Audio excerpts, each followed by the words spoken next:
గురుకులాల్లో కుట్రల వెనుక బీఆర్ఎస్ నేత ఆర్ఎస్ ప్రవీణ్ కుమార్ హస్తం ఉందని మంత్రి కొండా సురేఖ ఆరోపించారు. గతంలో గురుకులాల కార్యదర్శిగా ఉన్నారని, గురుకులాల్లో ఉన్న ఆయన అనుచరుల ద్వారా కుట్రలు చేస్తున్నారని తీవ్ర వ్యాఖ్యలు చేశారు.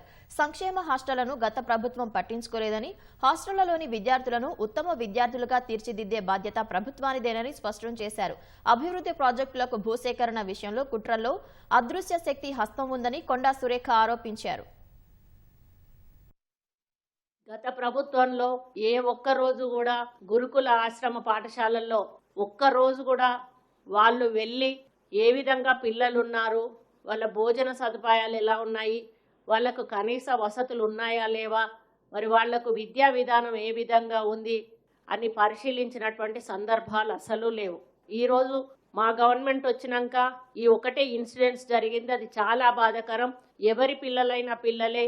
దీన్ని రాజకీయం చేయడం అనేది చాలా దురదృష్టకరం. ఎందుకంటే దీని వెనకాల ఒక అదృశ్య హస్తం ఏదో పనిచేస్తున్నది అనేది మా యొక్క అనుమానం. ఎందుకంటే ఈ ఒక్క దాంట్లోనే కాదు, ఈరోజు మూసీ నదిని తీసుకున్నా కూడా ఒక పక్క ఫార్మా కంపెనీకి సంబంధించిన ల్యాండ్ అక్వైర్ చేసిన విషయంలోనైతేనేమి, మరి ఈ విధంగా గిరిజనులను అడ్డు పెట్టుకొని డ్రామాలు ఆడడము, మూసీ నదిని అడ్డు పెట్టుకొని డ్రామాలు ఆడడము, అదేవిధంగా ఈ హాస్టళ్లను అడ్డు పెట్టుకొని డ్రామాలు ఆడడం అంటే ఒక ప్రణాళికతోటి కావాలని ప్రభుత్వాన్ని నడపకుండా చేయడానికి పదే పదే కాళ్ళకి ఏదన్నా అడ్డం పడేసి ప్రభుత్వాన్ని పని చేయకుండా చేసే కార్యక్రమం జరుగుతుందనేది.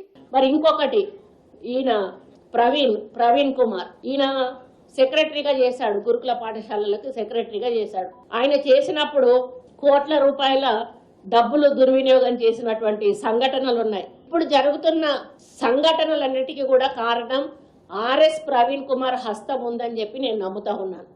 ఎందుకంటే ఆయనకు అన్ని హాస్టల్స్లో కూడా ఆయన అనుచరగణం ఉన్నది.